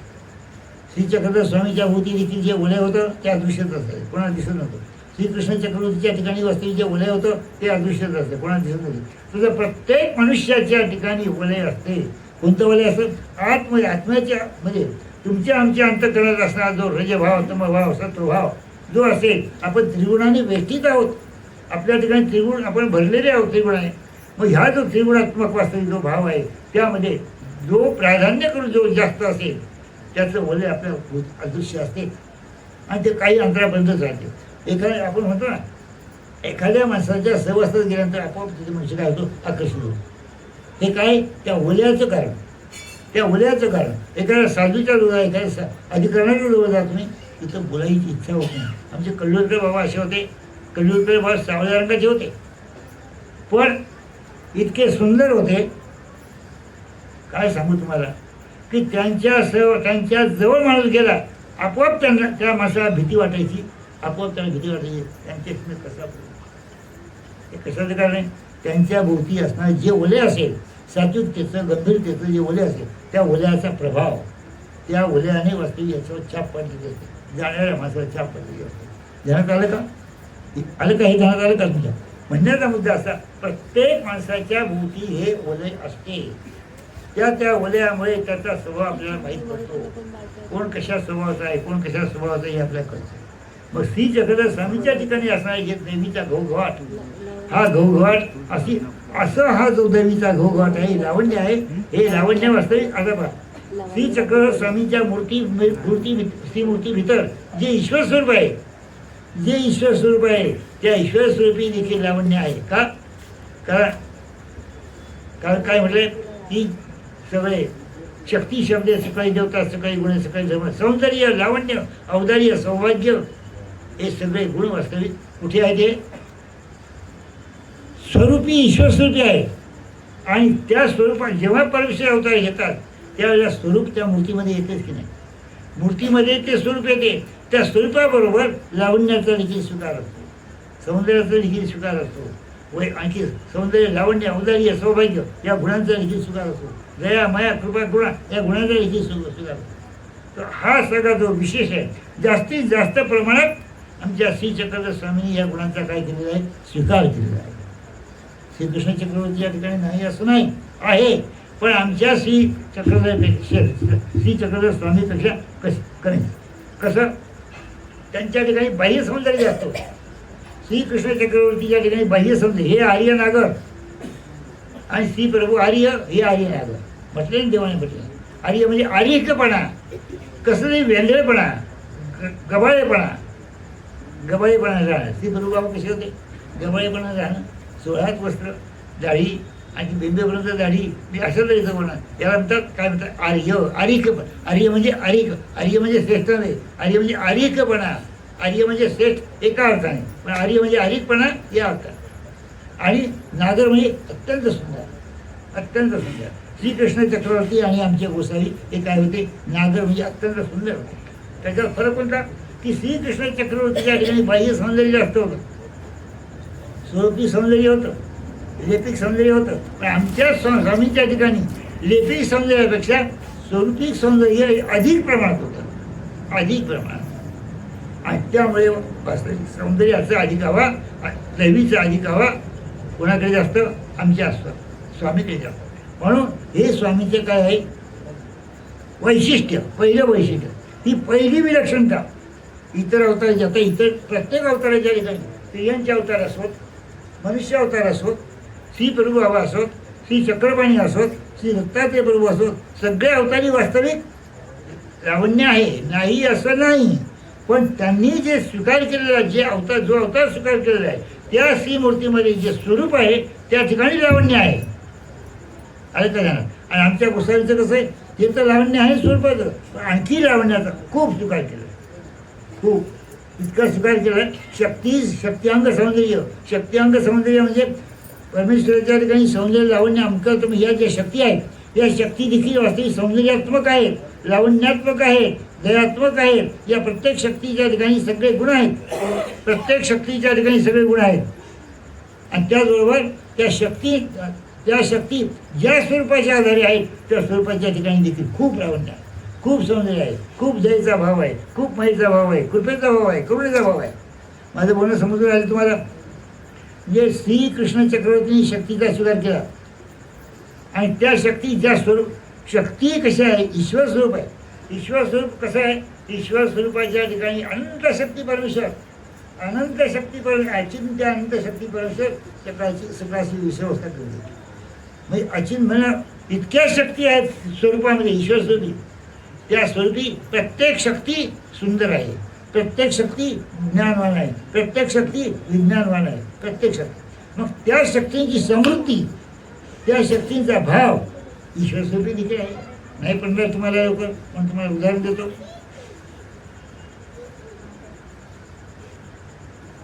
एक 5 वर्षाचा मुलगा आहे, 5 वर्षाचा मुलगा आहे.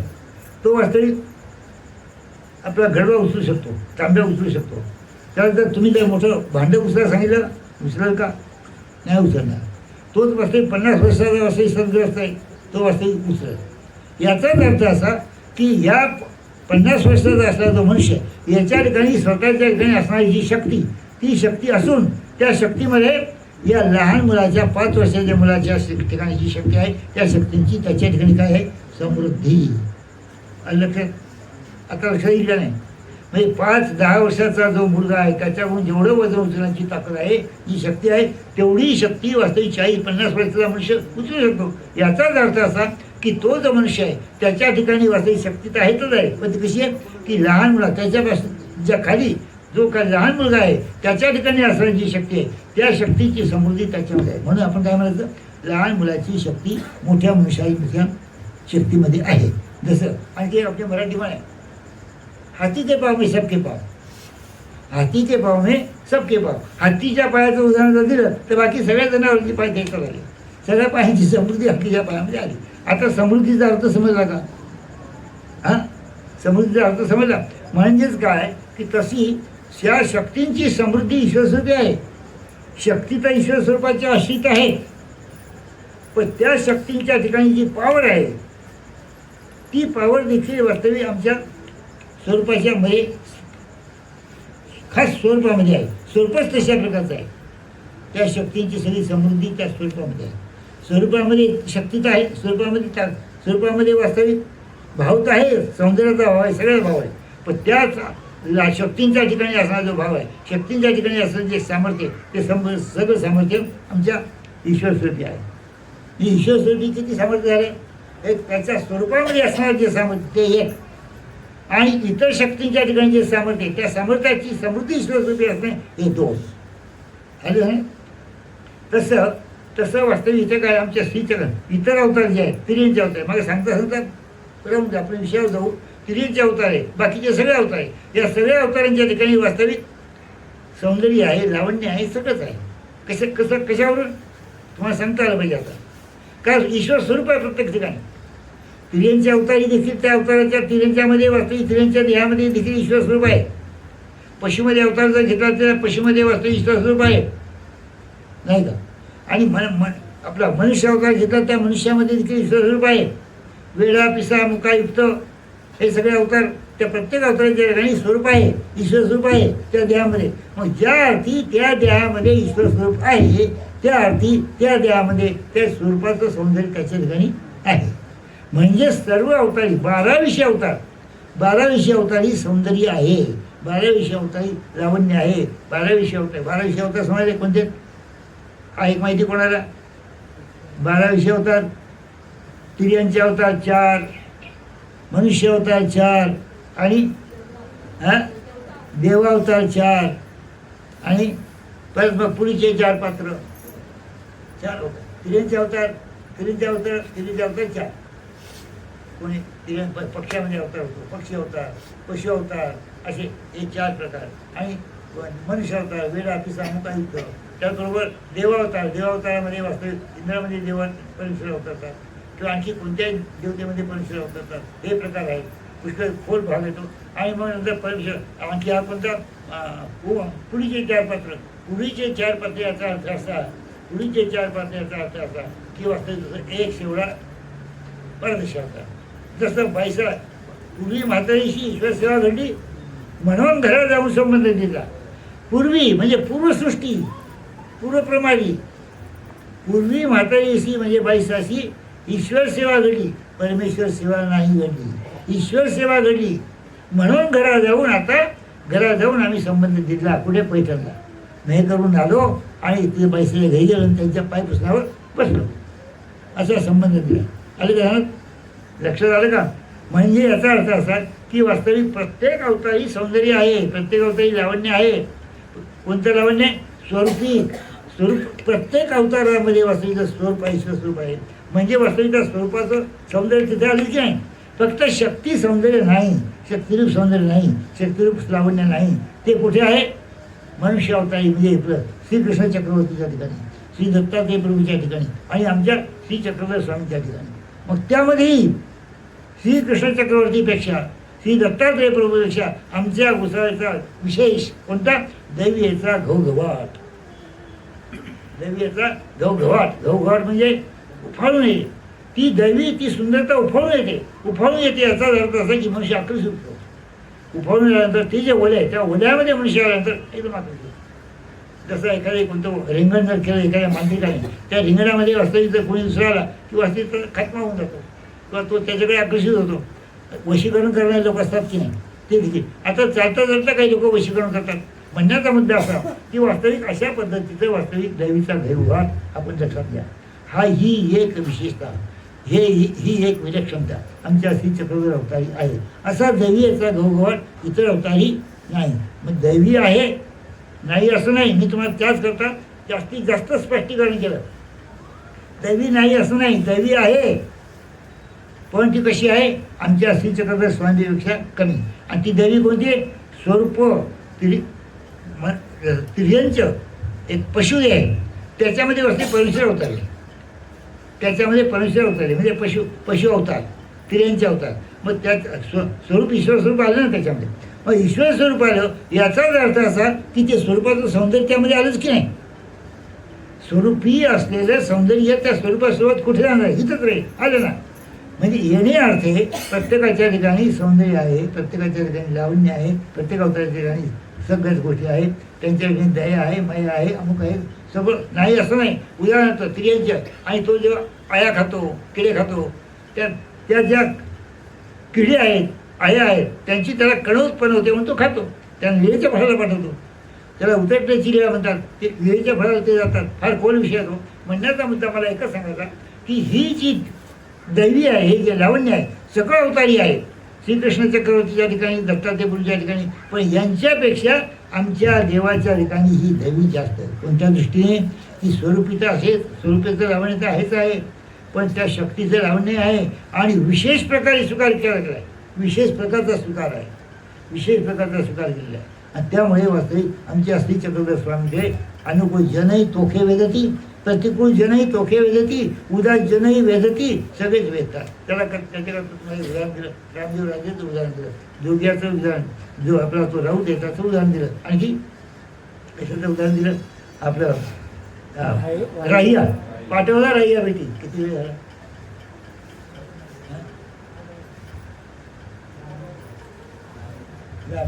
बोलतो हे मला सांगितलं.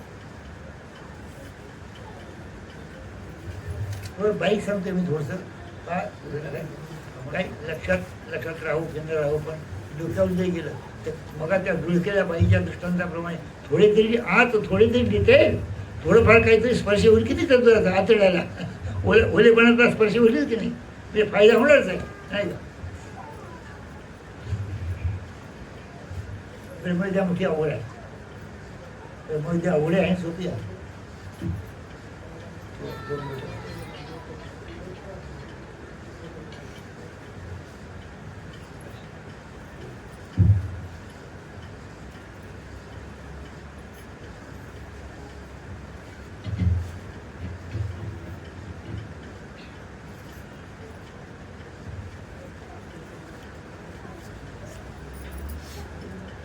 कामाईसा बाई आहे का, येते का लक्षात? आमची कमळाबाई.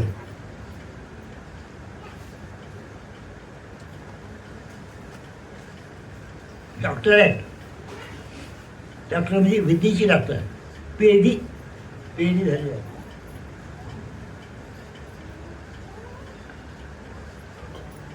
दैवीचा घोघाट. दुसरी विशेषता अशी आहे आमच्या स्वामींची, कृपेचे बळत्व, कृपेचे बाहुल्य. इतर अवतारापेक्षा आमच्या श्री चक्रधर स्वामींच्या ठिकाणी कृपेचा विशेष, खूप मोठी कृपा. इतर अवताराची वास्तव श्री दत्ताचे शंभरी सांगतं, काल आपण ऐकलं, शंभरी म्हणून तिन्ही ताप फेडते झाले, नाही का? श्री दत्त म्हणून आम्ही काय म्हणतो, श्री दत्तात्रय प्रभूच्या मुखामध्ये वास्तविक कृपा आहे, श्री चक्रपाणीच्या हातामध्ये कृपा आहे, श्री प्रभूच्या हातामध्ये कृपा आहे, आणि आमच्या देवाची अपार मस्तक कृपा, डोक्यापासून पायापासून मस्तकापर्यंत कृपा. कृपेचे बहळत्व म्हणतात, हा जुना असलं बहळत्व, कृपेचे बाहुल्य. बहळत्वाचा वास्तविक मग काय झालं? बाहुल्य. त्याचं पण आणखी बहुत, खूप कृपेचे बहळत्व आमच्या देवाच्या ठिकाणी आहे. त्या कृपेच्या बहळत्वाचं कार्य कोणतं? की वास्तविक कृपेचं बहळत्वाचं कार्य म्हणजे असं की ती कृपा ओसंडून वाहते.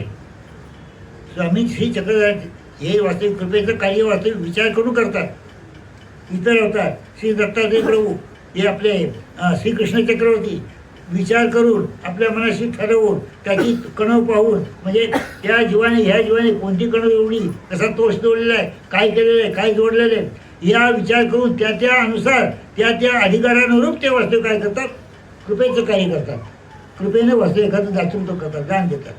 पण आमचा अवतार वास्तविक कृपेचे बळत्व काहीच पाहायचं नाही. भोळा महादेव द्यायचं तर सगळं द्यायचं, नाहीतर खंती, नाहीतर खूप राग. हे याला आमचं कृपेचे बळत्व म्हणजे अपार मस्त कृपा. अपार मस्त म्हणजे कपाळाचा स्पर्श झाला तरी कृपेच्या लाटा वास्तविक तुमच्या शरीरामध्ये पडू शकतील. हाताचा स्पर्श झाला, कृपेच्या लाटा तुमच्यामध्ये काय होतील? केंद्रित होतील. म्हणजे पायाचा स्पर्श झाला तरी वास्तविक मला त्या कृपेचा आनंद प्राप्त होईल. उदाहरणार्थ श्री नागदेवाचार्य उंबरठ्यावर वास्तविक उंबरठ्याजवळ झोपत असत. मग आमचे गोसावी जेव्हा प्रातःकाळी उठत असत त्यावेळेला एक पाय उंबरठ्यावर ठेवायचा आणि एक पाय भट्ट भासाच्या छातीवर ठेवायचा. हे सुख, इतका आनंद भट्ट भासायला व्हायचा. तर काय करायचं? कदाचित आमचे देव माझा साधन जातात, माझा देव श्री चक्रवर्ती हे आता परिसराच्या निमित्त बाहेर जातात, ते कदाचित पाय लवकर जातील म्हणून ते हे अन्य नाही झालं, पाय आवडून झालं का मला हे सुख खूप लाभलं पाहिजे, खूप वेळपर्यंत हे सुख टिकलं पाहिजे, अशा लावून द्या. शेवटी बायसाला म्हणावं लागतं, नाही जर बाबाशी उशीर होत असेल जाऊ दे आता. म्हणजे याचा अर्थ असा, हे काय आहे? हे कृपेचे बळ असतो. म्हणजे यांच्या चरणामध्ये देखील कृपा आहे. आमच्या श्री चक्रधर स्वामीच्या चरणी कृपा आहे, हातामध्ये कृपा आहे, उदरामध्ये कृपा आहे, कोणाचंच वास्तविक त्याचं तो कोणी हे पाहायचं नाही, म्हणजे अधिकार पाहायचा नाही. अधिकार नसताना वास्तविक त्यांना काय करायचं, ध्यान द्यायचं. आता पहा कृपेचं स्थान आहे. श्री चक्रधर स्वामींनी वास्तविक पहा, विषय थोडा वाढतोय. आज काय आहे, आज विचार करायची गोष्ट आहे. आज महानुभाव संप्रदाय कशावर जिवंत आहे?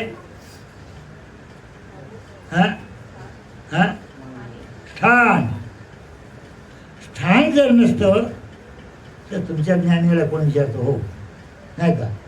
तुम्हाला किती ब्रह्मदेवची तुम्ही जाणकार असाल कोण? कारण आपली जीव हा कसा आहे, कलियुगातला जीव कसा आहे, असं कुमतीने भरलेला आहे. इतका कलुषितपणा त्याच्या अंतकरणात आहे.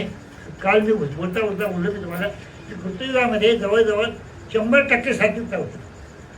पण कृतयुग संपता त्रेतायुग लागलं तेव्हा 25% सात्विकता संपली आणि रजतम जास्त 25% वाढले.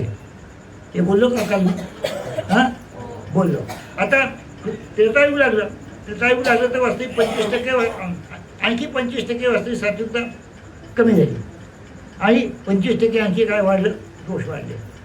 द्वापर युगामध्ये आणखी 25% कमी झाले, आणखी 25% वाढले, गुण कमी झाले, दोष वाढले.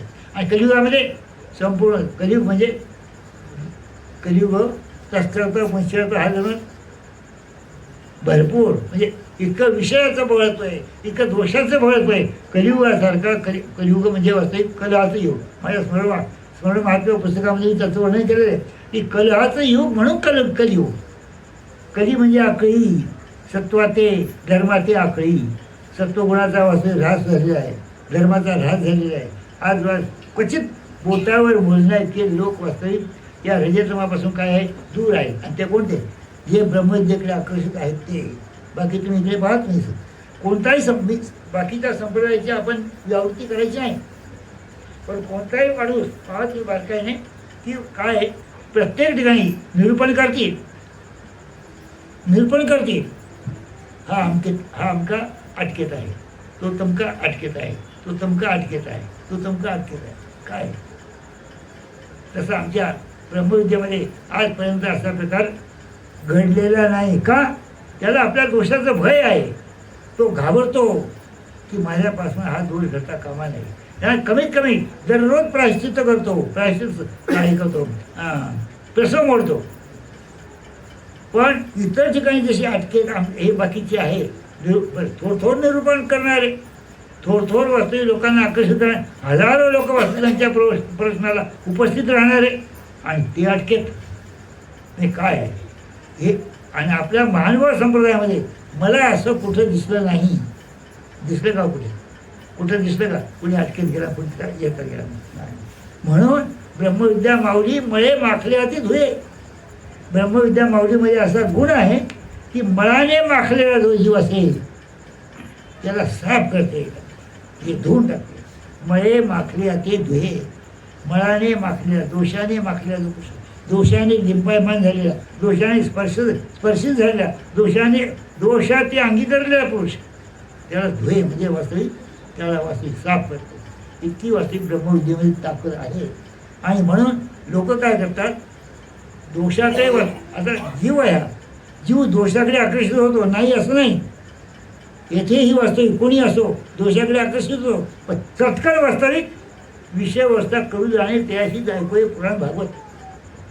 जसं असं म्हटलंय तसं कोणताही वास्तविक दोषाकडे आकर्षित झाला पटकन तो वास्तविक आपलं मन आवरून घेतो आहे. मी जर असं या दोषाला आकर्षित झालो, दोषाकडे वास्तविक म्हणजे दोषाकडे मी आकर्षित झालो, दोष मी अंगीकारला, तर माझी काय गती? मला शेवटी मला ईश्वर होणार नाही. ही भीती मात्र ब्रह्मविद्या शास्त्राचा अभ्यास करणाऱ्याकरता किंवा ब्रह्मविद्याने तुमच्या आमच्यामध्ये ही भीती निर्माण केली आहे. हे मोठं कार्य आहे ब्रह्मविद्येचं. ब्रह्मविद्या थोर आहे, माऊली आहे. ही भीती जर निर्माण केली नसती तर ब्रह्मविद्येमध्ये हा गुण जर नसता तर येथेही वास्तविक अटकेत हा प्रकार घडलाच असतो. बोलणं समजून राहिलं आपल्या लक्षात देते, चुकीचं आहे का माझं बोलणं? आणि म्हणून हा जो प्रकार आहे कृपेचे बळत्व, कृपा सर्वच अवतार वास्तविक. आता पहा, तिर्यांच्या अवतार ज्या वेळेला किडे माकोळे खातो, तिर्यांच्या अवताराचा ज्याचा स्पर्श होतो तेथे तेथे मायेचा निक्षेप होतो, कृपेचा नाही. मनुष्य अवताराचा जिथे स्पर्श होतो, कृपेचा नाही. इतर अवतारांचा जिथे स्पर्श होतो तेथे वास्तविक कृपेचा निक्षेप नाही, माया निक्षेपते, मायाजवळ निक्षेपते. का असं आहे? ईश्वरी राहिली तर गोडिया असं म्हटलं. आपला पक्षकार असं म्हणतात की आनंदे राहिली तर गोडिया. ती माया काय करते, येथे येथे ईश्वर अवतार, कोणता ईश्वर अवतार असो, हेच अवतार असं नाही. हे पुढीचे 4 पत्र, एक शेवडा परदृश्या आणि आच्छादनीचा परदृश्या, आच्छादनीचा अवरदृश्या आणि उभयदृश्या. उभयदृश्या म्हणजे श्रीकृष्ण चक्रवर्ती, श्री दत्तात्रय प्रभू, श्री चक्रधर स्वामी, हे उभयदृश्य अवतार. तर हे कोणताही अवतार असो, कोणत्या अवताराचा स्पर्श झाल्यानंतर वास्तविक मायेचा निक्षेप होतो, पण कृपेचा निक्षेप पुढे होईल फक्त श्रीकृष्ण चक्रवर्ती, श्री दत्तात्रय प्रभू आणि श्री चक्रधर स्वामी. का? उभयदृश्य अवतार आहे. त्यांच्या ठिकाणी कुणाच्या नेत्री कृपा आहे, कुणाच्या वास्तविक मुखामध्ये कृपा आहे, कुणाच्या पायामध्ये कृपा आहे, आणि आमच्या श्री चक्रधरांच्या ठिकाणी अपार मस्तक कृपेचं बळत्व आहे. आणि जेव्हा जेव्हा श्री चक्रधर स्वामी वास्तविक स्थानाच्या जिथे बसतील तेथे तेथे कृपेचा निक्षेप आहे. लोक म्हणतात मी एका ठिकाणी गेलो, कुशेगाव काय सातारा जिल्ह्यामध्ये पुणे भोर झाला, कुशेगाव किंवा आणखी काही शिवरा असं काही ते गाव आहे. असं इकडे माझे जवळजवळ 20-21 वर्षापूर्वी मी तिथे गेलो. मला प्रवचनाला बोलावं होतं, ते प्रवचनाला गेलो. आणि मी वास्तविक माझी एक पद्धत आहे, प्रवचनाला गेल्याने माझा विषय मंजूर असतो, माझा विषय मंजूर असतो. जीव की प्राण माझा तो असते, मी कुठे विसरत नाही. मी आपल्याकडे नमस्कार केला तर बाकीचे लोक जे होते माझ्या शेजारी एक साधू बसले होते. ते साधू असे पत्थर काय आम्ही असं पाहिजे, आम्ही असं करतो. इतका गलिच्छ शब्द वापरला त्याने, मला राहवलं नाही. पण तसंच मी सहन केलं. चला वेळ निभावून न्यायची आहे, कारण आपण जर त्यासारखं झालं तर ते काही बरोबर नाही आहे. म्हणण्याचा मुद्दा असा की वास्तविक जेथे जेथे स्पर्श होतो तो पाषाण पवित्र आहे. आज स्थान आहे म्हणून धर्म टिकला. स्थान जर नसतं ना तर वास्तविक तुम्हाला कोणी विचारलं नसतं, आम्हाला कोणी विचारलं नसतं, तुम्हाला कोणी कितीही तुम्ही बघले असते की श्री चक्रवर्तींना असे केलं, श्री चक्रवर्ती स्वामींना असे केलं, कोणी ऐकलं नसतं. स्थानाचा चमत्कार, स्थानाच्या ठिकाणी तुम्ही जाता, स्थानाच्या ठिकाणी वास्तविक चमत्कार करतो, त्या चमत्कारामुळे वास्तविक सगळे लोक आकर्षित होतात. स्थान जर नसतं तर मोठं कठीण आहे. म्हणून पहिला नंबर काय, चतुर्विध साधनामध्ये पहिला नंबर कोणा दिला आहे? स्थान. हा सुंदर आहे. काही काही हेतू असे आहेत, स्थान, प्रसाद, भिक्षू, वसनिक. शेवटी वसनिक आहे. पहिला थोडं काय स्थान. हे स्थानामुळे वास्तविक धर्म टिकलेला आहे, स्थानामुळे धर्म टिकलेला आहे. आणि तेथे वास्तविक श्री चक्रधर स्वामींच्या कृपेचा निक्षेप आहे. सर्व अगोदर मी तुम्हाला सांगितलं, सर्व अवतारांच्या संबंधामुळे वास्तविक कुठेही संबंध झाला तर तेथे वास्तविक मायेचा निक्षेप होतो, पण कृपेचा निक्षेप होत नाही. हे सूत्र पक्क ध्यानात ठेवा. पण श्रीकृष्णाच्या जे उभयदृश्य अवतार आहेत, उभयदृश्य अवतारांनी वास्तविक त्यांचा संबंध जिथे जिथे होतो तेथे मात्र मायेचा निक्षेप होतो, कृपेचा निक्षेप होतो. या गोष्टी पक्क्या ध्यानात ठेवायच्या. आता त्यात थोडा भेद आहे, त्यात थोडं एक मत वेगळंच आहे. म्हणजे हा जो वास्तविक मायेचा निक्षेप आहे, मायेचा निक्षेप होण्याकरता वास्तविक श्री चक्रधर ईश्वर स्वरूपाला काही म्हणावं लागत नाही की तू येथे निक्षेप, तू येथे वास्तविक थांब, तू येथे स्थिराव, तू येथे ठेव निक्षेप. मी आता वास्तविक निक्षेप करतो, निक्षेपाची आज्ञा तू इथे वास्तविक थांब असं म्हणावं लागत नाही. आनंद नामे राहिली तर गोडिया. म्हणजे वास्तविक तिला ईश्वराबद्दल इतकं प्रेम आहे मायेला की जशी पतिव्रता, तिला पतिव्रता म्हटलेलं आहे, ती पतिव्रता जेथे जेथे ईश्वराचा संबंध होतो तेथे ते आपसेच ती वास्तविक काय होते, निक्षेपते. पण कृपा निक्षेपात नाही. कृपा निक्षेपण्याकरता काय पाहिजे? वस्तू संबंधे शक्ती निक्षेप, वस्तू संबंधे जडा जडा भले, वस्तू संबंधे प्रसन्नता ऐसा ऐकू धर्मेश्वरी जाती. संबंध व्यक्ती संबंधी अव्यक्त प्रसन्नता परमेश्वर निक्षेपती, मग आपुला संबंध येते. अव्यक्त प्रसन्नता निक्षेपती, मग आपुला संबंध येते. मग परमेश्वर काय करतात? संबंध देतात. म्हणजे प्रसन्न कृपेच्या निक्षेपाकरता स्थानाच्या ठिकाणी कृपेचा जो निक्षेप होतो त्या निक्षेपाकरता कशाची गरज आहे? परमेश्वराच्या प्रसन्नतेची गरज आहे, प्रसन्नतेची गरज आहे. जेथे जेथे प्रसन्नता तेथे ते कृपा, जेथे प्रसन्नता नाही ते फक्त माया, कृपा नाही, तिथे माया आहे प्रकार. तसं आमच्या श्री चक्रधर स्वामीची जी स्थान आहे तेथे भरपूर प्रमाणात कृपाशक्ती आहे, महास्थान. आणि त्याचे फरक आहे, जे जे महास्थान असतील अवस्थानं असती जेथे येथे आमच्या श्री चक्रवर्ती स्वामींनी एखाद्या प्रसन्नतेची लीळा केली आहे, यथा वैधीची लीळा, आणि त्या प्रसन्नतेच्या खूप लीळा आहे, खूपच लीळा आहे. जेथे जेथे प्रसन्नता घडलेली आहे ती स्थानं, त्या स्थानाला नमस्कार केल्यानंतर आपल्याला अधिक योग्यता होते, जास्त प्रकारची योग्यता होते. कमी प्रमाणाचं स्थान आहे तिथे कमी योग्यता आहे, पण महास्थान आहे, अवस्थान आहे, महास्थान आहे तिथे विशेष प्रकारची योग्यता आपल्याला. थोडंसं ध्यानात घ्या. म्हणजे प्रत्येक स्थान आसन चरणचाली म्हणजे असं नुसते चालताना वास्तविक असे श्री चक्रवर्ती स्वामी चालले, चालताना जे गोटे असतात आहे की नाही, दगडं लागतात, त्या दगडाच्या ठिकाणी कृपा निक्षेपत नाही, तेथे काय निक्षेपते? माया निक्षेपते. मग जेथे जेथे परमेश्वर चालले असतील, जेथे जेथे स्पर्श झाला असेल तेथे तेथे मायेचा निक्षेप आहेच आहे की नाही. पण तेथे कृपेचा निक्षेप नाही. कृपेच्या निक्षेपाकरता प्रसन्नता हवी, हे सूत्र ध्यानात ठेवा. प्रसन्नतेशिवाय कृपेचा निक्षेप नाही. आणि कृपेचा निक्षेप जास्तीत जास्त डोमेग्राम, रिद्धपूर, पैठण, माहूर अशी महत्त्वाची जी स्थान आहेत तेथे तेथे कृपेचा निक्षेप.